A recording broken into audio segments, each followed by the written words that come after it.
નમસ્કાર દર્શક મિત્રો, @ગુજરાતમાં આપનું સ્વાગત છે। જે ધરતી પર અન્ન પાકવું જોઈતું હતું ત્યાં કેમ લહેરાઈ રહ્યું હતું અફીણનું વાવેતર।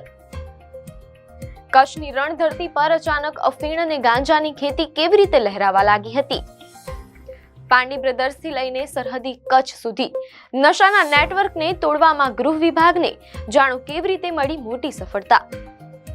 રાજ્યમાં વધતા નશાના કારોબારને ડામવા માટેના સરકારના ગૃહ વિભાગના પ્રયત્નોને મહદઅંશે સફળતા મળી રહી છે।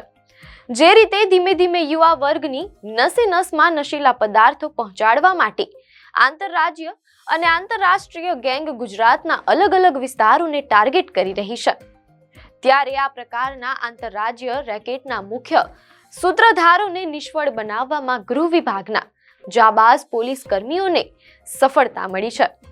ઓડિશાના પાંડી બ્રદર્સ સામે આ પ્રકારની નશીલા પદાર્થોની હેરાફેરીના ગુનામાં મોટી કાર્યવાહી પણ કરવામાં આવી છે। ત્યારે આ સમગ્ર મામલે રાજ્ય સરકારના ગૃહ વિભાગના મંત્રી હર્ષ સંઘવીએ વિધાનસભામાં વિગતો આપતા પોલીસની કામગીરીની સફળતા સમજાવી હતી। જુઓ શું કહ્યું હતું હર્ષ સંઘવીએ।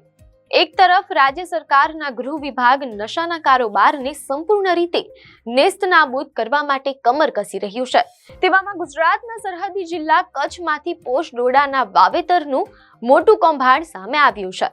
અંદાજિત છેલ્લા 3 દિવસથી સ્થાનિક પોલીસ આ સમગ્ર મામલે કાર્યવાહી કરી રહ્યું છે અને આ પ્રકારના ઉત્પાદનને લઈને જવાબદાર લોકો સામે કડકમાં કડક સજા થાય તે દિશામાં કાર્યવાહી પણ કરી રહ્યું છે।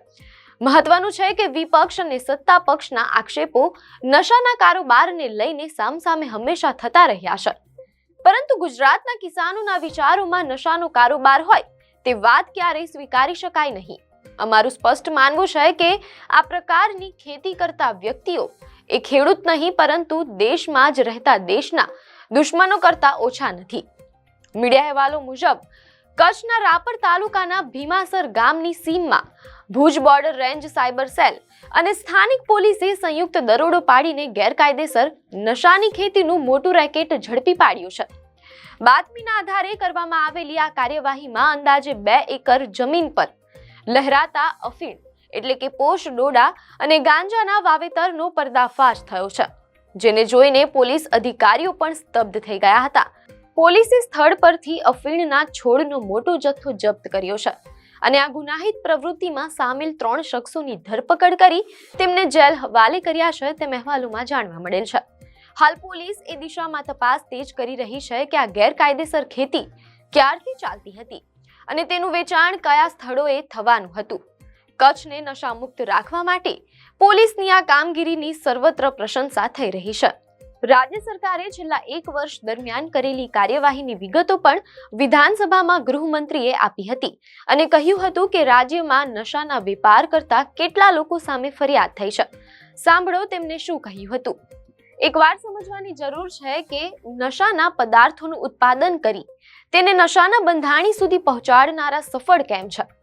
નશા બંધાણીઓએ પણ સમજવાની જરૂર છે કે એક પળ માટે નશાની દુનિયામાં ખોવાઈ જવાની વાતને ટશન સમજતા વ્યક્તિઓ, નાગરિકો, યુવાઓએ પોતાના વર્તમાન ભવિષ્ય અને પરિવારના સભ્યોને પણ આ પ્રકારના વ્યસનથી જોખમમાં મૂકે છે, સાથે સાથે આ દેશનું ભવિષ્ય પણ જોખમમાં લઈ જાય છે। ત્યારે કોઈ પણ નશીલા પદાર્થનું સેવન કરતા પહેલા એક ક્ષણ આંખો બંધ કરીને વિચારજો।